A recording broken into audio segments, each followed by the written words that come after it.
Hello, and welcome to this month's free webinar hosted by Wisconsin Cheesemakers Association. I'm Grace Atherton. I'm WCMA's Communications Director, and I'm so glad to have you all with us today. Today, we are talking all things World Championship Cheese Contest. But first, I want to give a couple of quick housekeeping notes here. You've probably heard all these before on other Zooms, but we like to say them anyway. Please keep yourself muted during the session so we can avoid any interruptions. This webinar will be recorded, so watch for a follow-up email from us afterward with a link to that recording and some helpful resources and contact information. And before we start, I want to take a quick look at our agenda just to set expectations on what we'll be covering here. So I think Kirsten's flipping over to our agenda here as we speak. There we go. Thank you, Kirsten. So we have all the details you need today on contest rules. We'll go over entry procedures, including shipping and packing, how to maximize your entry into the contest. We'll talk through how your products will be evaluated and the benefits you'll see as an entrant, even if you don't come away with a medal. We will open up things for Q&A at the end. You'll see there with our presenters. So feel free to ask any questions you like at that time. We have a couple that were sent in before the webinar, so we'll get to those as well. And if you think of questions throughout the session while our presenters are speaking, please feel free to drop those in the chat and we will keep an eye on that to make sure we get those questions answered. So without further ado, let's get into it. To get things started, I'm so pleased to introduce Kirsten Strohmenger. She is WCMA's contest director. She's our fearless leader, managing and overseeing all things World Championship Cheese Contest. Kirsten, take it away. Perfect. Thank you, Grace. So I'm Kirsten Strohmenger, and my main role here is organizing the Championship Cheese Contest. And I think that's a privilege, and I love working on the contest. I love working with the cheesemakers and our judges and our volunteers. So we'll go over an overview of the contest and some tips and tricks, and hear some insight from some great folks who are volunteering their time to present. So thank you all for joining us. WCMA has hosted an annual contest since the 1890s, and the intent then is similar to now. We create a friendly competition amongst peers, and while we provide feedback to cheesemakers to improve and make the best quality products. And each year we host either the World or the U.S. Championship Cheese Contest. And this next year is the 2024 World Championship Cheese Contest. It'll be March 5 through 7 in Madison, Wisconsin at the Monona Terrace. And we'll next go into some key dates and keep those in mind. So this year we again implemented a $15 discount for an early entry. So if you enter by December 1st, each entry is $75. And then after December 1st, entries are $90 per entry. And the final entry deadline is January 26th. And our entry receiving deadline, all the entries need to be at the warehouse at WOW Logistics in Little Chute, Wisconsin, February 21st. Fresh products can arrive by February 28th. Fresh products are anything that need to be made, as close to the judging as possible, like fresh mozzarella or cheese curds. And then the contest judging again will be March 5 through 7, and that'll be in Madison. And we'll announce the world champion on March 7th via a live stream event, either on our Facebook or our website. And then winners will be honored during the World Champions Banquet on the last day of Cheese Expo in Milwaukee on April 17th. So who can enter? Every maker of real cheese, butter, yogurt, and dry dairy ingredients manufactured in the world is eligible to compete. And then also second-party marketers, processors, and retailers may enter co-packed products with approval from the original manufacturer. And those second parties are allowed to enter up to 2 entries per class with that manufacturer's permission. Some additional rules. Again, all of this is in the entry kit on our website. We're just highlighting some of these main rules and regulations, but the entry kit online really has all the information in full detail, and you're always welcome to connect with me to ask questions if you need clarification or just need some guidance. So first rule of the contest is all entries must be natural or processed dairy products. And any raw milk products must be held for 60 days before the evaluation. And a product can only be entered in one class. That same product cannot be entered in multiple classes. Each product has one best fitting class. And class entry limits are detailed in the class list in the entry kit. Classes have different limits for how many varieties you can enter that are made at one individual manufacturing site.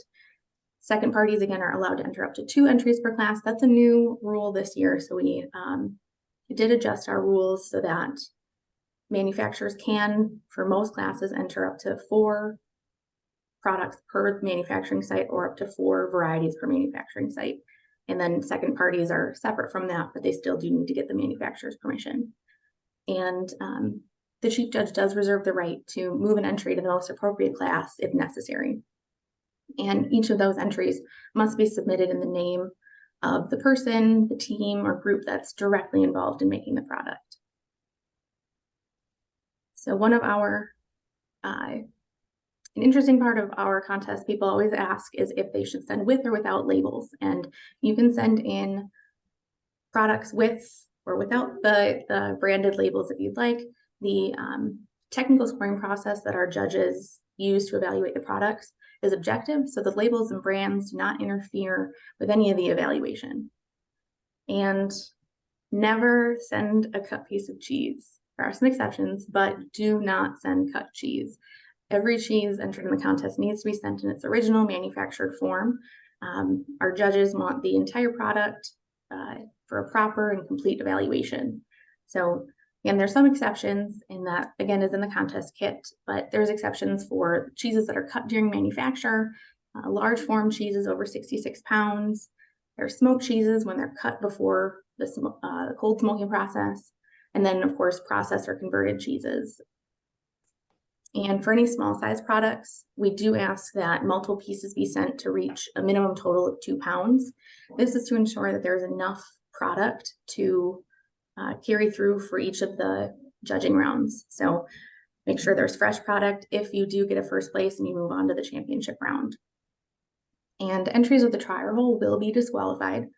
That there's an exception to that. And if you send an entry in the Swiss style class, then if that's a whole entry, then you can send with 1 trial hole, but no cheese should be sent with a trial hole otherwise.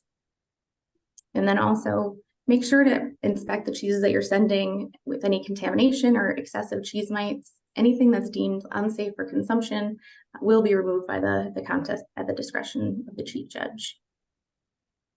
So this year we have 142 classes divided into these classifications by milk. We have cow, sheep, goat, mixed milk, and other milk.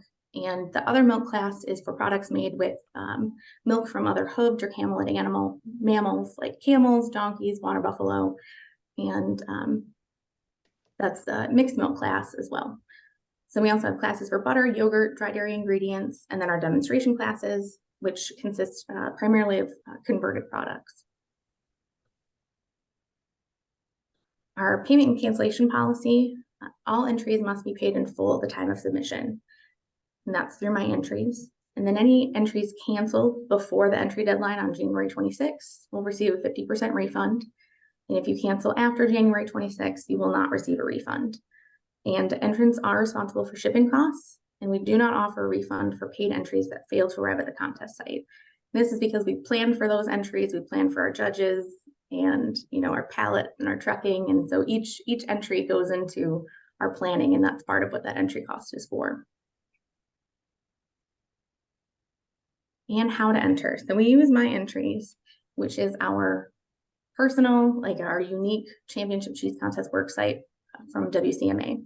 And this is where you'll enter, you'll see your score sheets and even access to your old orders and old score sheets from previous contests. And you'll also print off your shipping identification tags for your products.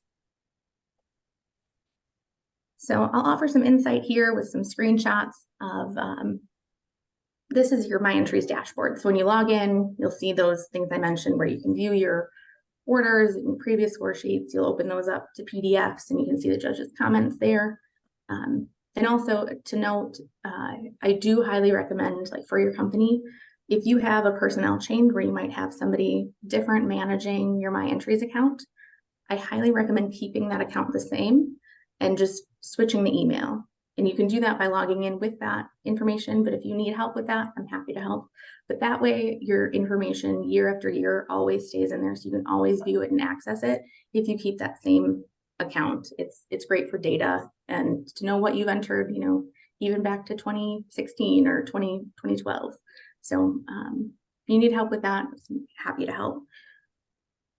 So I'll also walk you through a little bit of the entry form. So in order to start a new entry, you'll click that green Get Started button.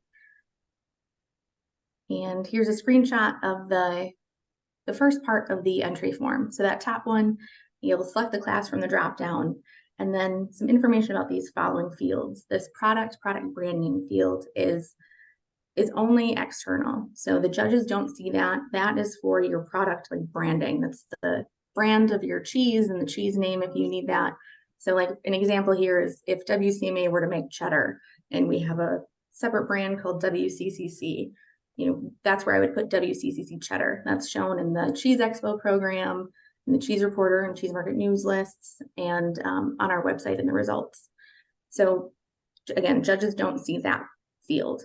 Then the product description, that's what the judges see. So we keep brand name, brand information out of that field. And that's where you tell the judges like what they need to know about that cheese. Is it raw milk? Is it, aged in a cave? Is it aged, specifics about that cheese that you want the judge to know that they need to be able to evaluate your product in the best way possible.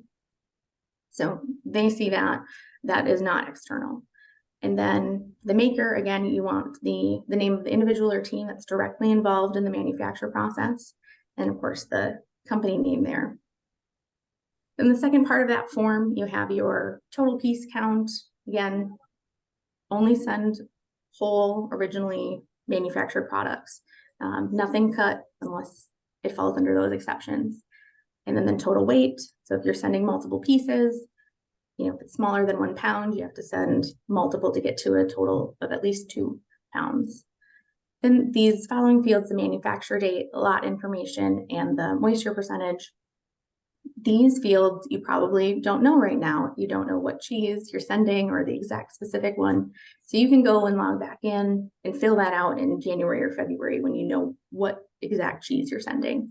And you don't have to send the specific moisture percentage for that batch. It's, you can put in a general, this cheese is roughly around 39% moisture. So that one can be a general, but we appreciate it when you log back in and put that data in there because it's helpful for just tracking and also helpful for our judges to know more information and identification for us on the WCMA side. And then this last field here, the notes for your personal use, that is not anything that WCMA sees or the judges. That is just for you and your personal account. So I'll see some people have put in there like this is cheddar number 1 or this is cheddar 2. That's where you put that information for yourself to keep track of, which cheese is this? What white cheddar am I sending? So we don't need that information, but you do to keep track of. So that's what that field is for. And then packing and shipping, that's another very important, very specific part of sending your cheese to the contest. So within My Entries, you'll select the Print Your Shipping Tags button, and then that populates a PDF that shows this, kind of packing shipping label. There's 2 parts to that. There's the inside the box tag and the outside the box tag, and that prints off for all of the products that you've entered. There's even a packing list at the bottom that at least shows you, if you've entered a bunch of cheeses, then it helps you keep track to make sure you've got box number 1 and box number 2, and you've got a good count of what you've entered. So here's my rough drawing of putting that one label in with the cheese and the other on the outside of the box. So we want every entry to be sent in its own individual box. This is important for proper handling to ensure that that cheese stays in the best possible form that it can be. And then it helps us identify them. So these are all sent to the warehouse where we have volunteers helping to receive them, sort them. We have pallets for every single class. So people are taking those individual boxes and separating them out on pallets by classes. So each cheese needs to be sent in its individual box. You can send a bunch of boxes in a larger shipping container, but those individual boxes should be packaged like this. That's helps our volunteers out tremendously. As I mentioned, everything is sent to Wild Logistics Warehouse in Little Chute, Wisconsin. And we have great partners in Wisconsin Aging Grading Cheese and Wild Logistics. And they are an integral part of running the contest, because as you can kind of see from these pictures, we really take over parts of their warehouse with our volunteers and our pallets. And, you have 3,000 cheeses. That's a lot of space. So they're great partners to work with, and really appreciate the space and the time that they give us. And then our volunteers, we need our volunteers to run a successful event, and we have amazing industry volunteers. We have a couple different volunteer shift options. We have entry check-in, which is at the warehouse, where you help us receive them. You're in a cold warehouse and you're moving boxes around on pallets, and it's a fun 2 weeks. There's multiple shifts that we'll have available. And then we also have a dry dairy ingredient sample prep, which happens March 4th, the day before the contest. We have great friends at CDR that help us prepare those samples. And so we ask for some volunteers to help out at CDR with that on Monday, March 4th. And then at the contest, it's March 5th through the 7th at the Monona Terrace. There you help with the logistics of unpacking boxes and presenting them to the judges. And I'll have information available for volunteering in the next couple of weeks. We send it out usually in the first part of December. And if you want to make sure that you're on that list, feel free to send me an email and I'll make sure that you're a part of that original communication that goes out. And I highly recommend signing up as soon as we send out that email, because spots do fill up fast. Then rounds of judging. We have Craig Gile will go into more detail about the judging, but I'll at least go over the rounds and the process. So the first round, we have teams of judges. It's 2 judges that both score technically each product, and then their scores are averaged. And then that starts from a maximum of 100 points. And then each of those scores, then there's a gold, silver, and bronze in every class. And then the gold medal winning cheeses go on to the championship round, where we judge all of the eligible gold medal cheeses. And then the judges will pare those down to get to a top 20. And then they evaluate those top 20. All the judges evaluate those, and those scores then are averaged, where we then end up with a world champion cheese and then a first and a second runner-up.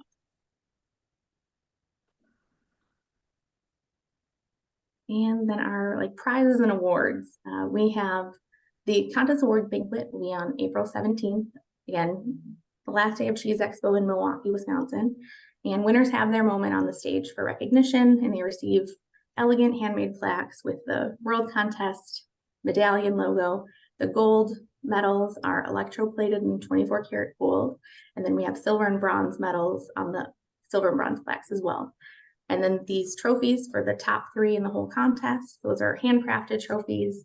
And it's a really nice event, and people get great recognition for their hard work.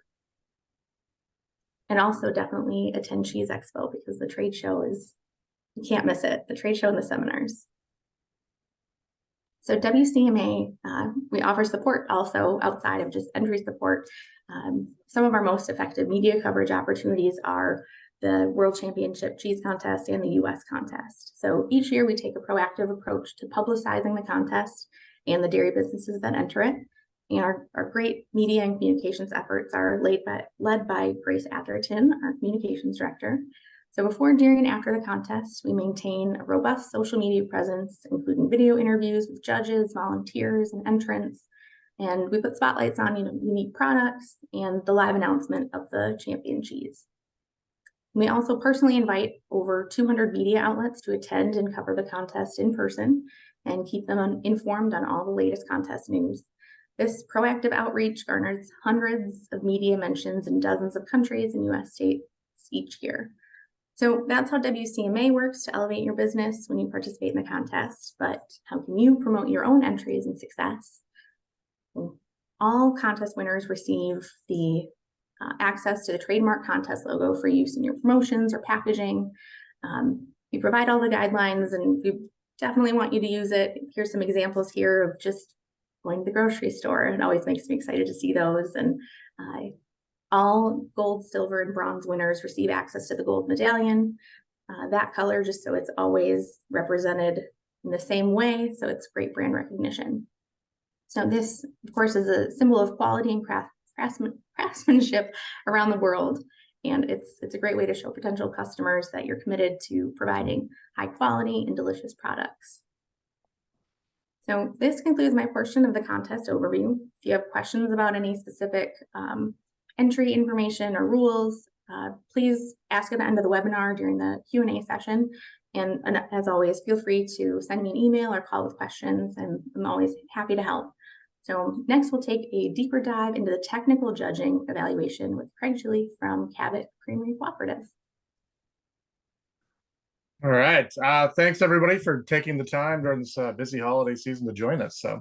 And like Kirsten said, so we'll have a little Q&A at the end. So if you want to hold your questions until then. So just to give a brief background on quick who I am. I work with Cabot Creamery Cheese. I've been there for 20 years. I was a cheese grater for more years than I can count.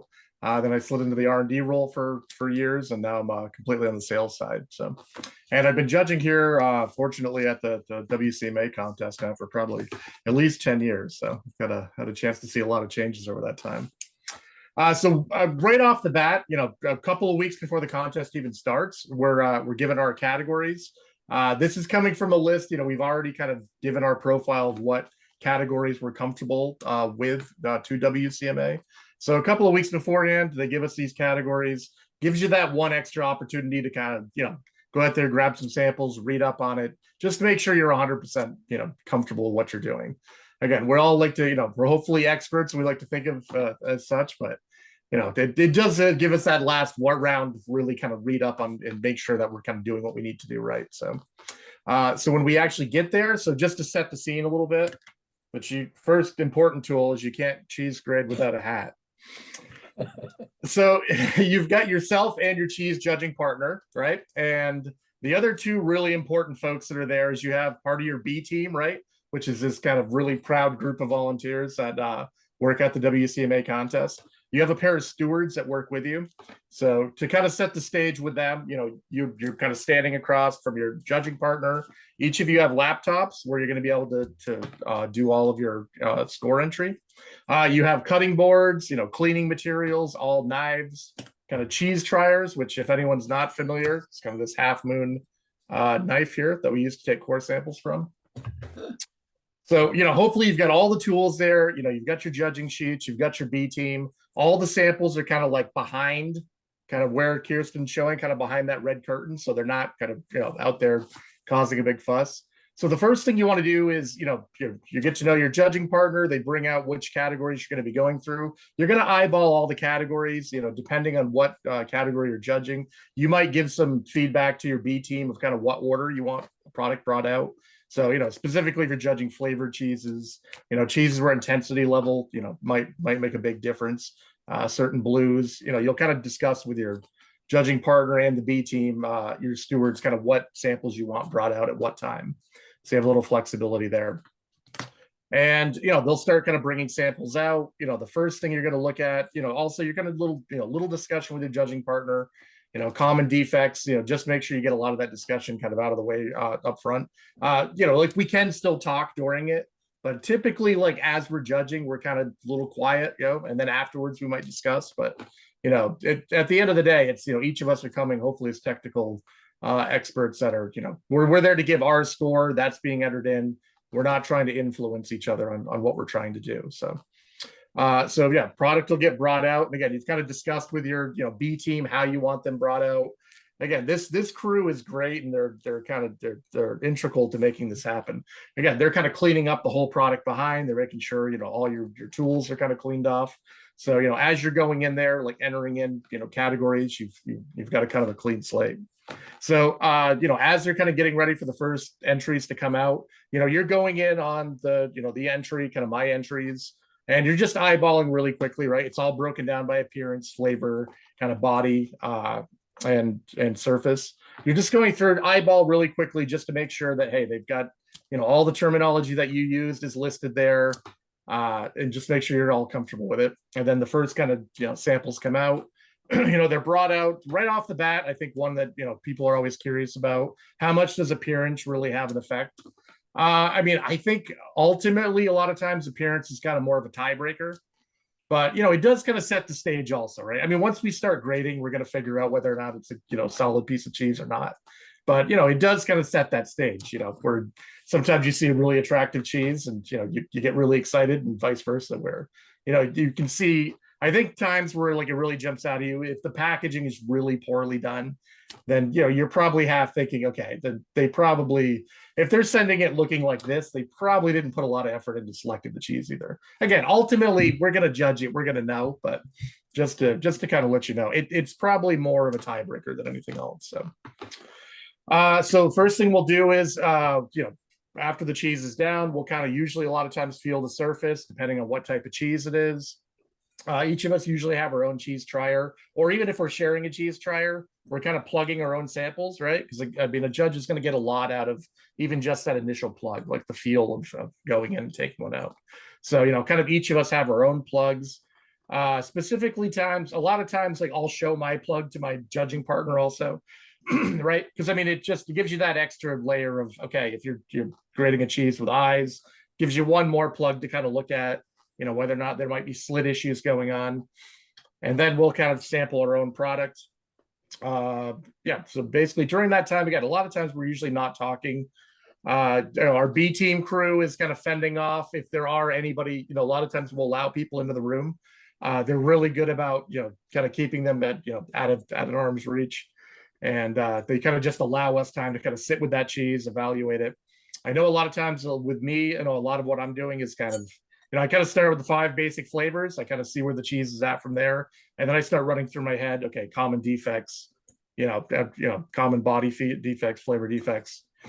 And, you start kind of filling out your form from there. And I think kind of one of the most important times right off the bat is, again, we kind of, there's a, kind of the range of kind of where very slight is, slight, definitive. That's, there is kind of, we know what that range is, but it's kind of calibrating yourself right off just to make sure that okay, what is a 0.3 off? What is a 0.2 off? So there's a lot of extra thought going on until you kind of, get into the groove of it. So usually, and then, so, okay, we'll go through, we'll taste those, a lot of times, especially in the first couple, or if you come across a really great plug, sometimes you'll kind of set that plug off to the side as, you might use that as a reference point later on to kind of say, okay, where was I kind of at, early on. And you'll kind of enter all your scoring in. You'll kind of go back through, a couple of times and check. What's great about this, kind of gets the score all the way at the bottom. So, you don't have to actually spend that extra layer of time thinking about the math section. So you'll kind of be ready to go. You submit. What's great is with the new program, for whatever reason, especially early on, if you're calibrating yourself, for whatever reason, if you have to go back, maybe you've suddenly thought, what, that second cheese, I probably, dinged a little bit harder than I thought I should have. Now that I've kind of gotten into the groove, you do have that ability to kind of go back and correct those scores if you need to. So, so I think that's, so after like the first round of scores have been submitted, that's when we're more apt to kind of talk to each other, and not so much of like, hey, what'd you get for points on that? Just, hey, what did you think of that cheese, right? And it gives you that little bit of a chance of discussion to kind of, make sure that you guys are both on the same, both on the same page. So, luckily, again, Kirsten and this whole crew have done such a great job picking out judges. It's pretty rarely, you're not on the same page. But I think especially with the international contest, sometimes it's just a matter of like kind of wording more than anything else of just making sure.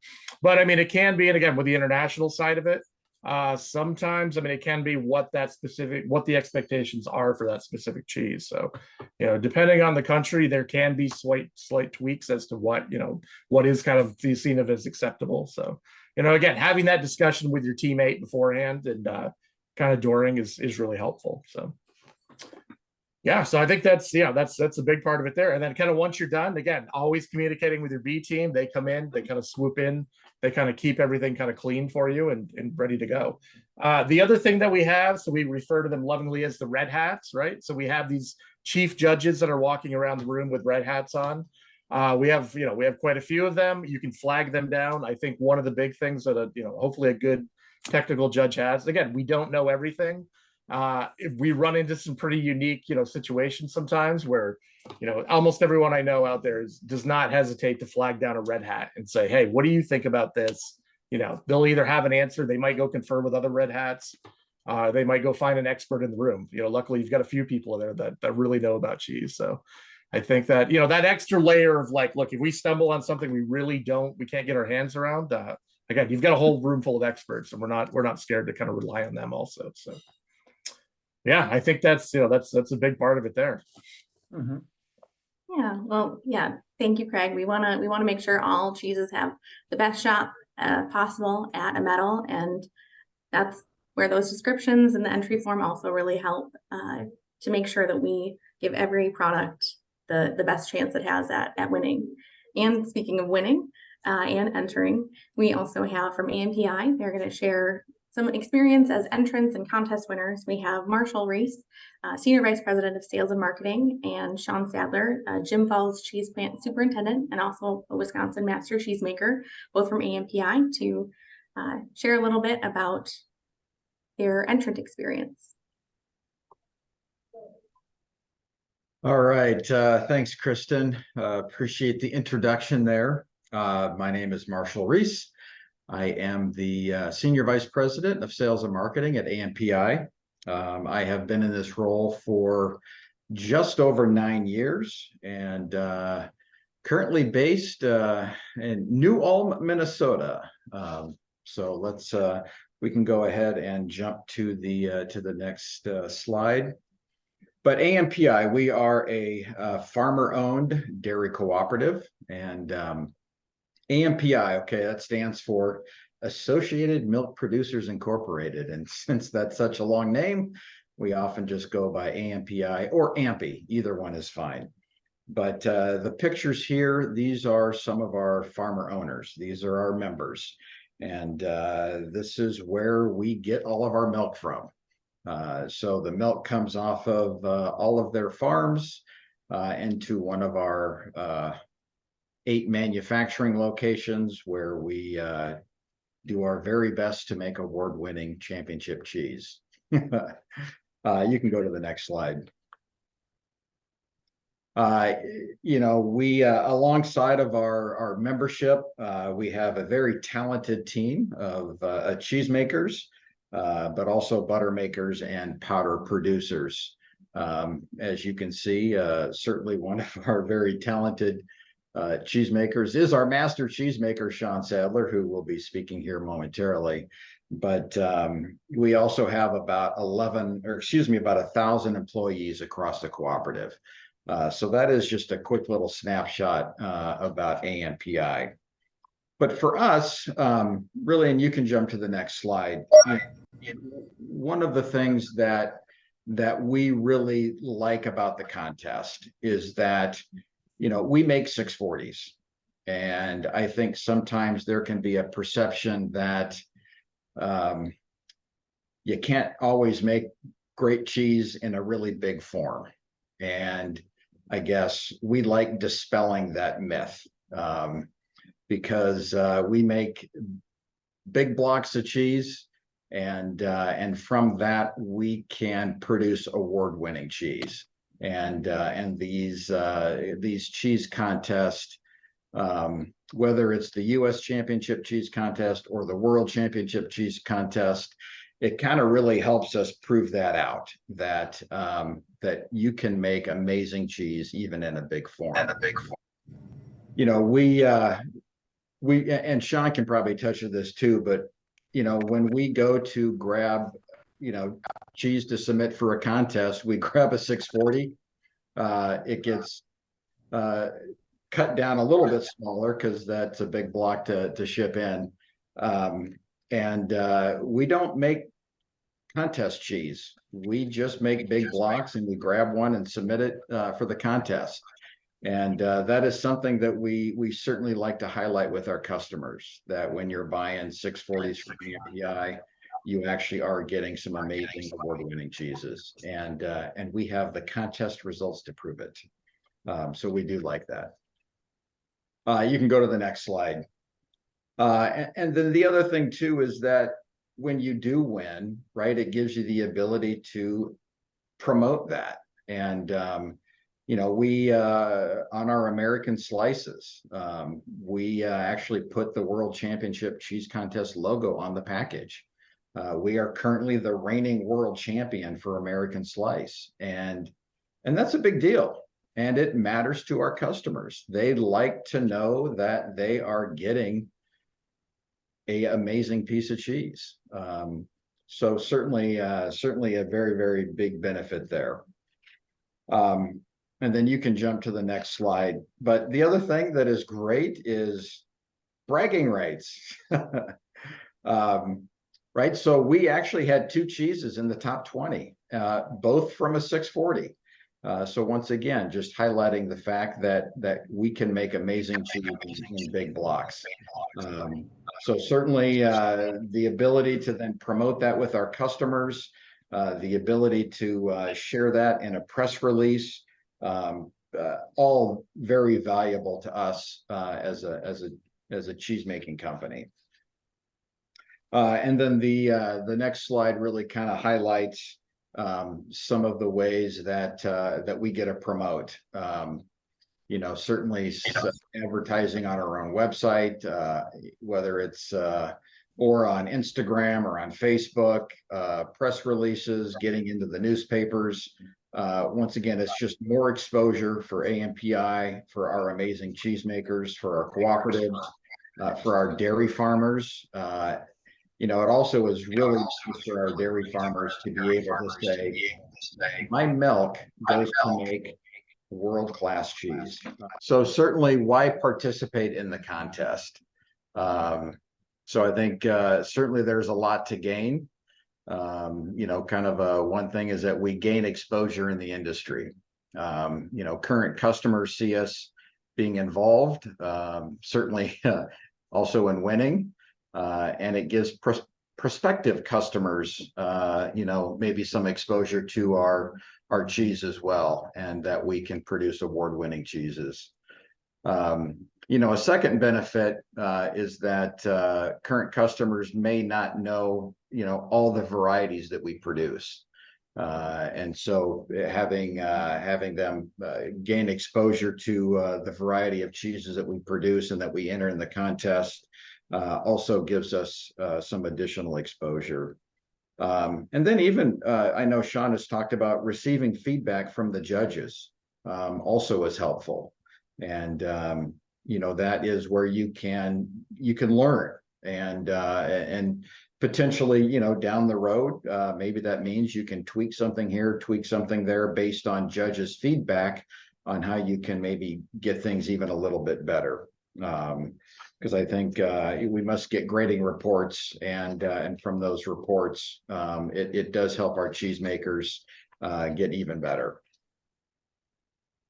Okay, I think then in the maybe the next slide. Obviously, these are Team AMPI and a bunch of their awards that they have won. But the other thing that Shawn has talked about is that employees love seeing how the products they produce every day and how they perform in a contest, right? It's certainly a team that helps make cheese. It's not just one individual. And so, you know, when a team can produce some cheese and have it win awards, right, it's certainly satisfying. And it helps them understand that every day they are producing great cheese that's getting recognized. And that certainly is a benefit. But it also promotes a little bit of competition. You know, you have different shifts, right? You have first shift, second shift, third shift. And right, you want to be the shift that produces the award-winning cheese. So that also is a factor that factors in. And I know even too with AMPI, certainly we get into a little bit of friendly competition between our plants. We have multiple cheese plants, and I know Shawn is, from Jim Falls, Wisconsin, and he wants to beat our plant in Blair, Wisconsin. And he also wants to make sure he's beating the plant in Sanborn, Iowa. So it also promotes friendly competition amongst our bulk cheese plants as well. And I know I probably didn't do justice to Shawn's portion, but those are the notes I have. I think that was great, and I appreciate you having those notes, being able to step in. And I'm sorry the internet might not be working for Shawn well, but appreciate your notes and for Marshall to relay those. Absolutely. So now we'll move into our Q&A portion of the presentation. So we have a couple questions that were sent to us before the webinar. So we'll start with those. And then if you have any questions for me or Craig or Marshall or Shawn, we'll feel free to ask in the chat, and we'll get to those questions next. So our first question that we have is, can I come and watch the judging and final announcement? The first 2 days of judging on March 5th and 6th will be open to the public from 10 a.m. to 3 p.m. So you can come to Monona Terrace and watch the judges do their thing, see all the cheese and watch them evaluate and the seriousness, and it's great to see. We also have some samples out as well. And then the final announcement, we will have that via live stream, so that you can join us on Facebook or the website, and that's how you'll be able to watch the final announcement on March 7th this year. Next question is, can I get a refund if I decide not to send in my entry? And it depends on the timing. So if you contact me before the entry deadline, then you can receive 50% back of your entry fee paid. After the entry deadline, as I mentioned earlier, we will not send a refund, just because of the planning and how we're accounting for those entries. So that, and then our next question is, how can I sign up to volunteer? This is a question I receive often, and I'm so happy to have great industry support and people that want to be a part of a contest. So you can sign up to volunteer. Again, I'll send out information in the beginning of December to our list of interested and previous volunteers. If you have not volunteered in the past, make sure to email me, and I'll make sure that you're on that list to receive that email. I'll send that out through Outlook, so it'll just look like a regular old email from me. And again, those spots do fill up fast, so I highly encourage you to sign up right away. And so those are our pre-webinar questions. Anyone have any questions they'd like to put in the chat or just answer? You can turn off mute and ask a question for any of us.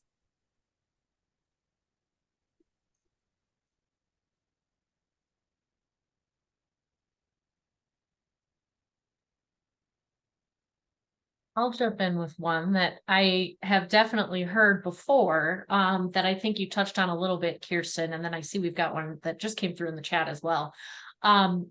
The one that I have heard many entrants ask before is, in addition to just choosing not to send an entry in for whatever reason, what about damaging and shipping? If a cheese is, paid in full, entered properly, shipped properly, and then say it gets lost in transit, or it's damaged, or for some reason something happens in transit to it that means that it can't be judged, to its full ability in the contest. How do we handle that? Can people get a refund for that kind of situation, or how does that work? So what we'll do, highly recommend good shippers and good packaging. But when they arrive at the warehouse and they might be a little damaged, we have our volunteers that check that out and see if there's damage to the cheese itself. And then they get in contact with me, and then we'll get in contact with the entrant and make sure that we will do everything in our power to make sure that you can get a new product. If that product's not able to be evaluated, that you can get a new product to us.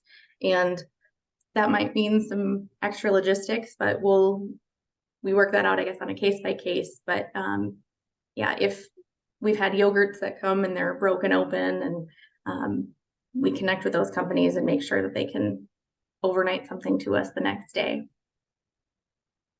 Okay, so rest assured, if something happens to your entry in transit as it's making its way to the contest, we will work with you to try and remedy that and make sure that your product can still get a full, fair evaluation by our judges. We're not just going to leave you hanging if something happens in transit.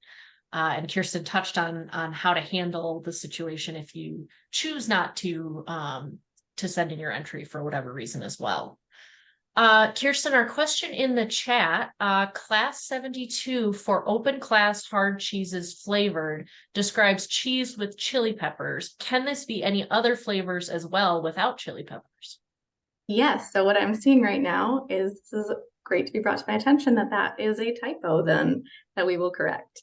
So that class is open hard cheeses with any flavors besides peppers. So those will go into our pepper classes. The open hard flavored classes is for any other condiment or flavoring that you have in that cheese. So thank you for asking that question, and we'll get that fixed. Are judges only from the US? This is a great question as well. In our world years, we have, our goal is to do half judges from the United States and half judges from outside the US. So what we typically do is all of our judging pairs will be one from the States and one from another country.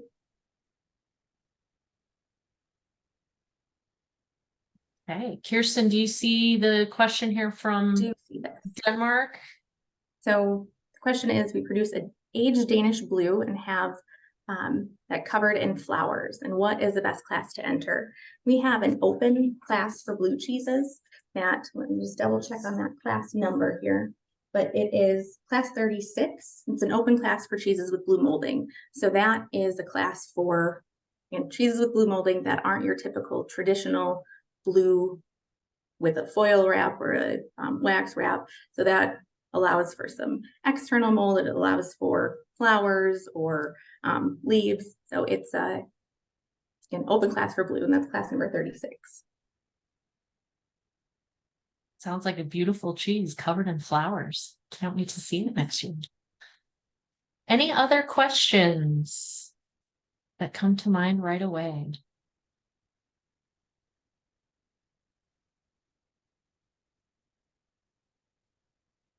All right. I'm not seeing any others come through in the chat, and I'm not hearing anyone jump in.